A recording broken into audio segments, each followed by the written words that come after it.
CM Chandrababu కీలక ప్రకటన చేశారు. వచ్చే ఏడాది నుంచి యూరియా వాడకం తగ్గించే రైతులకు ప్రోత్సాహకాలు అందిస్తామన్నారు. తగ్గించే ప్రతి కట్టాకు 800 నేరుగా రైతుకు అందిస్తామని చెప్పారు. రైతు నష్టపోకూడదు, ప్రజా ఆరోగ్యం బాగుండాలని పేర్కొన్నారు. కలెక్టర్ల సదస్సులో వ్యవసాయ రంగంపై చర్చ సందర్భంగా ఆయన మాట్లాడారు. ఆసియా కప్లో ఇప్పుడు పాకిస్తాన్ క్రికెటర్లకు భారత ప్లేయర్ కరచలనం చేయకపోవడంపై హాట్ టాపిక్గా మారింది. పహల్గామా ఉగ్రదాడికి నిరసనగా మంచి వేదికపై పాక్కు బుద్ధి చెప్పినట్లు అయిందని టీమిండియా అభిమానులు సోషల్ మీడియాలో కామెంట్ చేస్తున్నారు. ఈ క్రమంలో పాక్ మాజీ ప్రొఫెసర్ షోయబ్ అఖ్తర్ టీమిండియాపై ప్రశంసల వర్షం కురిపిస్తూనే రాజకీయాలతో క్రీడలకు ముడిపెట్టొద్దని కోరారు. అద్భుత విజయం సాధించిన భారత్ను అభినందించాడు. వక్ఫ్ చట్టం 2025లో కీలక ప్రొవిజన్ను నిలిపివేస్తూ సుప్రీంకోర్టు ఆదేశాలు జారీ చేసింది. కనీసం 5 ఏళ్ల పాటు ఇస్లాంను అనుసరించే వ్యక్తి మాత్రమే ఆస్తిని వక్ఫ్ చేయడానికి అవకాశం ఉంటుందన్న దానిని నిలిపివేసింది. ఒక వ్యక్తి ఇస్లాంను అనుసరిస్తూ నిర్ణయించేలా నిబంధనలు తయారు చేసే వరకు ఇది అమల్లో ఉండదని చెప్పింది.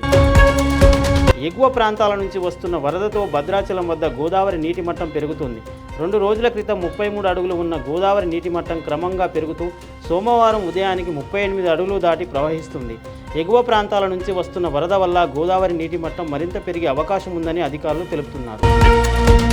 మహిళల భాగస్వామ్యం లేకుండా వికసిత భారత్ సాధించలేమని లోక్సభ స్పీకర్ ఓం బిర్లా అన్నారు. కొన్ని చోట్ల పాఠశాలలకు దూరంగా ఉండడం వల్ల కొందరు చదువుకు దూరం అవుతున్నారని చెప్పారు. అలాంటి చోట సాంకేతిక సహాయంతో బాలికలు విద్యావంతులు అయ్యేలా చూడాలన్నారు.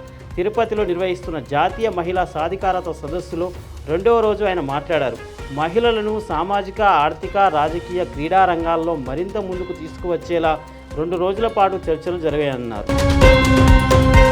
ఏపీ మెగా డిఎస్లో అర్హత పొందిన అభ్యర్థులందరికీ విద్యాశాఖ మంత్రి నారా లోకేష్ అభినందనలు తెలిపారు. మెగా డిఎస్సి తుది ఎంపిక జాబితా విడుదల అనంతరం ఆయన ఎక్స్లో పోస్ట్ చేశారు.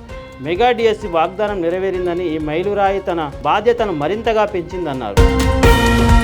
కేంద్ర ఎన్నికల సంఘం పనితీరుపై ఏపీ కాంగ్రెస్ అధ్యక్షురాలు వైఎస్ షర్మిల సంచలన ఆరోపణలు చేశారు. భారత రాజ్యాంగం కల్పించిన ఓటు హక్కును కాపాడాల్సిన ఎన్నికల సంఘమే ప్రధానమంత్రి నరేంద్ర మోదీ చేతిలో బందీగా మారిందని, బీజేపీకి ఎన్నికల ఏజెంట్గా పనిచేస్తోందని ఆమె తీవ్రంగా విమర్శించారు. దేశంలో ప్రజాస్వామ్యాన్ని కోసం ప్రజలంతా పోరాడాల్సిన సమయం ఆసన్నమైందని పిలుపునిచ్చారు.